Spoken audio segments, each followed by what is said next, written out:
Hello everyone, आज है 30 अक्टूबर और आज इस वीडियो में हम बात करेंगे रेलवे सेक्टर से जुड़ी हुई दो सरकारी कंपनियों के बारे में। पहली है इरकॉन इंटरनेशनल और दूसरी है रेल विकास निगम। दोनों ही शेयर्स ने एक बड़ी रफ्तार को देखा, लेकिन उसके बाद लगातार ये दोनों ही कंपनियों में गिरावट हमें देखने को मिल रही है। वीडियो में हम डिस्कस करेंगे कि लॉन्ग टर्म के लिए ये अच्छी शेयर है कि नहीं और खरीदने के मौके कहां पर बन रहे हैं। उन सारी चीज़ों के बारे में इस वीडियो में हम डिस्कस करेंगे, लेकिन उससे पहले अगर आपने अभी तक चैनल को सब्सक्राइब नहीं किया है तो प्लीज़ अभी इसे सब्सक्राइब कर लीजिए, क्योंकि आगे भी बहुत सारे वीडियोस हैं जो आपको काफ़ी ज़्यादा हेल्प करेंगे। तो शुरुआत करते हैं इरकॉन इंटरनेशनल से। 47 रुपीज़ का ये शेयर है और रेलवे का इनका मेन सेक्टर है। यहाँ पर बात करें तो कई सारे प्रोजेक्ट इनको मिले हैं पिछले कुछ दिनों में। देखा जाए तो भैया जो क्रॉस बॉर्डर रेल लिंक जो है नेपाल के साथ, वो इनको मिला है प्रोजेक्ट। और भी कई सारे प्रोजेक्ट हैं जो इनको मिले हैं, जिसकी कीमत जो है वो 3,400 3,500 करोड़ के आसपास की है। तो बड़े बड़े प्रोजेक्ट जो है वो ये कंपनी हैंडल कर रही है।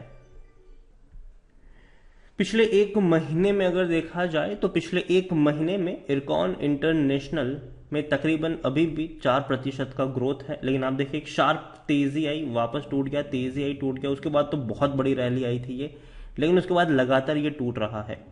ठीक है, मतलब हर तेजी के बाद ये गिरता है नीचे, लेकिन दोबारा दौड़ने को तैयार जरूर हो जाएगा। एक साल में अगर देखा जाए तो इरकॉन इंटरनेशनल में एक साल में 24% का ग्रोथ है। इस बीच देखेंगे तो बहुत बड़ी रैली, गिरावट, तेजी, गिरावट, तेजी, गिरावट, तेजी। देखिए साल के अंत में डेफिनेटली ग्रोथ तो देखने को मिल ही रहा है, लेकिन उसके साथ साथ इस कंपनी की जो सबसे बड़ी खासियत है वो इसके डिविडेंड में छुपी हुई है। कंपनी डिविडेंड से माला माल करती है और इस साल इन्होंने कई बार डिविडेंड पे भी किया। उसके बारे में हम बातचीत करें उससे पहले देखें तो स्मॉल कैप शेयर है ये, 4,500 करोड़ के आसपास का इसका मार्केट कैप है। वॉल्यूम ट्रेड बहुत ही कम है, 36 लाख के आसपास का ही इसका वॉल्यूम ट्रेड देखने को मिल रहा है। शेयर होल्डिंग में देखें तो प्रमोटर के पास 73.18% की होल्डिंग है। प्रमोटर कौन है? सरकार है, सरकारी कंपनी है ये। 2.30% की होल्डिंग एफआईएल्स के पास है, 0.02% की होल्डिंग म्यूचुअल फंड के पास है। एफआईएल्स ने खरीदारी करी है सितंबर क्वार्टर में। डिविडेंड 85% का पे किया है, मतलब पर शेयर ₹1.32 का डिविडेंड पे किया है। और ये पहला डिविडेंड नहीं है इस साल का, कई और इस साल इन्होंने तकरीबन 2 या 3 बार डिविडेंड पे किया है। इरकॉन इंटरनेशनल के बारे में अगर हम देखने की कोशिश करें तो कंपनी का जो मेन प्रॉफिट हो, मतलब जो इन्वेस्टर्स का जो मेन प्रॉफिट है, शेयर होल्डर्स का जो मेन प्रॉफिट है, वो डिविडेंड में ही छुपा हुआ है। जैसे कि अगर मैं आपको इनके डिविडेंड के बारे में एक बार ले चलूं तो इनका डिविडेंड आप देखिए, इन्होंने इस साल 3 बार तो डिविडेंड पे किया है। 3 बार इनका डिविडेंड है, 3 बार आप देख सकते हैं।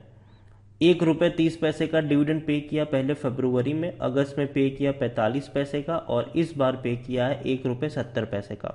मतलब तकरीबन ₹3.5 का डिविडेंड ये पे कर चुका है। 2020 में तो ₹15 का डिविडेंड पे कर चुका है ये। तो डिविडेंड से माला माल करता है ये शेयर, डिविडेंड बहुत अच्छा पे करता है। और बोनस भी इन्होंने अभी 2021 में ही पे किया था, उससे पहले 2004 में पे किया था।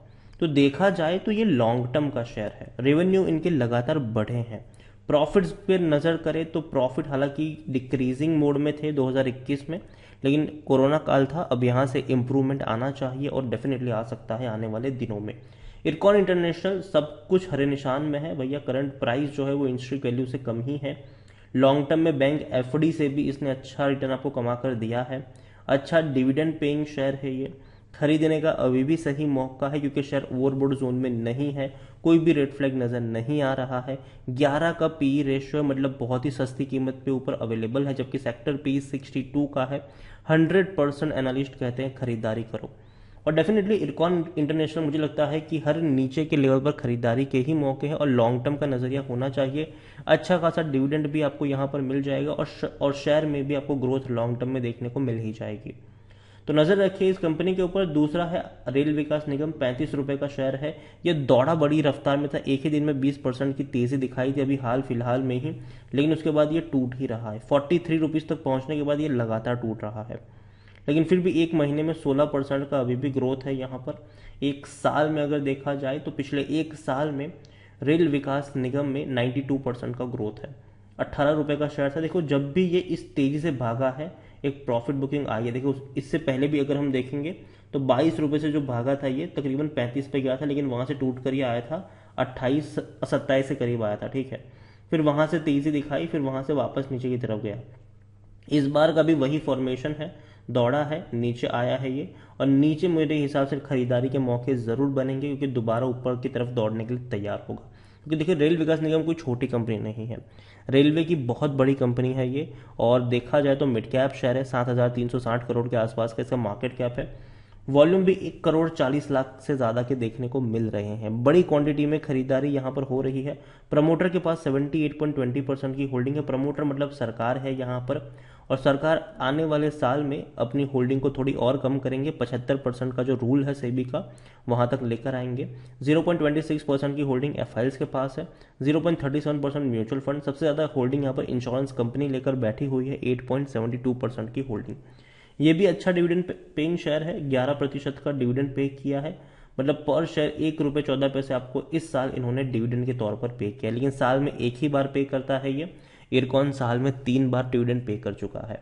रेल विकास निगम की मैं बात करूं तो रेल विकास निगम में अगर देखा जाए तो बेचने की सलाह कोई भी नहीं देगा, हर कोई कहेगा खरीदारी करके चलो। क्योंकि देखो, मैं मानता हूं कि ये वो शेयर है जहां पर हर नीचे के लेवल पर बाइंग के मौके हैं।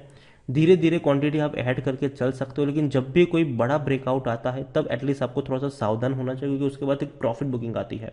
तो 20% की तेजी आई थी, उसके बाद गिरावट आना लाजमी था, और ये मैंने कहा भी था उस वक्त कि अभी मत पड़िएगा यहाँ पर, जब नीचे टूटे तब खरीदारी के मौके को ढूंढिएगा। रेवेन्यू में लगातार तेजी है, 5,900 करोड़ के रेवेन्यू 15,000 करोड़ से भी ज्यादा पहुंच चुके हैं। और प्रॉफिट 380 करोड़ का प्रॉफिट 922 करोड़ है। तो भैया प्रॉफिट लगातार इसके इंक्रीज हो रहे हैं, जो कि बहुत अच्छी बात है। और यहाँ पर भी सब कुछ ग्रीन में ही है। करंट प्राइस कम है इंस्ट्रिक वैल्यू से। लॉन्ग टर्म में बैंक एफडी से भी अच्छा इसने रिटर्न कमा कर दिया है।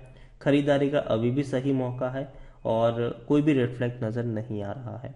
सेक्टर पी अगर देखें तो इसका पी रेशियो 8 का है, जबकि सेक्टर पी 28 का है। तो भैया ये भी सस्ते कीमत पर अवेलेबल है, और यहां पर भी 100% एनालिस्ट खरीदने की ही बात करते हैं, और मेरी भी खरीदारी करने की ही सलाह है। यहां पर आप टुकड़ों में खरीदारी कर सकते हो दोनों ही शेयर्स में, लेकिन आपका नजरिया लॉन्ग टर्म का होना चाहिए, ठीक है। क्योंकि देखो, ये बीच बीच में इस तरीके का फ्लक्चुएट करेगा, ठीक है। जैसे आपने देखा अभी दौड़ गया, ये बीच बीच में ऐसा करेगा, लेकिन अगर आप पैनिक कर जाओगे तो लॉन्ग टर्म में इस ग्रोथ को आप मिस कर जाओगे। और अभी डेफिनेटली गिरावट है, मार्केट थोड़ा पेन में है, लेकिन मुझे लगता है कि दोनों ही कंपनियों में एक दमखम है, और सरकार के ऊपर डिपेंडेंट है। सरकार का एक प्रस्ताव भी आया था कि इस दोनों कंपनियों को मर्ज कर दिया जाए। ऐसा होने में बहुत लंबा इंतजार करना पड़ेगा, क्योंकि देखो, सरकार के जो रूल है ना भैया, वो डेफिनेटली बड़ा लंबा इंतजार करवाते हैं। आईडीबीआई बैंक का अभी तक नहीं हो पाया प्राइवेटाइजेशन, वो कर ही रहे हैं। तो ये सारी चीज़ों को करने में वक्त लगेगा, बहुत सारी चीज़ें, बहुत सारी प्रोसेसिंग रहती है, वो सब कुछ करना पड़ेगा। उसके बाद कुछ कहा जा सकता है, लेकिन अभी के लिए तो मान के चलो कि देखो, 1 साल तक तो मर्ज नहीं होने वाला है ये, एटलीस्ट 6-8 महीने तक में तो ये मर्ज नहीं होने वाला है। ओवरऑल मुझे लगता है कि दोनों ही कंपनियां बेहतरीन हैं, और दोनों में ही खरीदारी के मौके आपको ढूंढने चाहिए, और डेफिनेटली आपको खरीदारी के मौके यहाँ पर मिलने भी वाले हैं। तो इरकॉन इंटरनेशनल 45 रुपए के नीचे मिले, धीरे धीरे खरीदारी की आप शुरुआत कर सकते हो। और रेल विकास निगम 32-33 रुपए के आसपास मिले, तो धीरे धीरे खरीदारी करने की शुरुआत आप वहां पर से करके चल सकते हो। लॉन्ग टर्म का नजरिया रखो। इरकॉन में मैं कहूँगा भैया डिविडेंड के लिए बेहतरीन है, और रेल विकास डिविडेंड तो अच्छा पे कर ही रहा है, लेकिन यहाँ पर ग्रोथ भी आपको अच्छी खासी देखने को मिल सकती है फ्यूचर में। वीडियो को यहीं पे एंड करूंगा। पसंद आया हो तो लाइक करें, शेयर करें। चैनल वगैरह पहली बार आए तो प्लीज़ सब्सक्राइब करें। और रेल विकास निगम और इरकॉन इंटरनेशनल दोनों के बारे में आप क्या सोचते हैं वो भी आप मुझे कमेंट में लिख के बता सकते हैं। Thank you.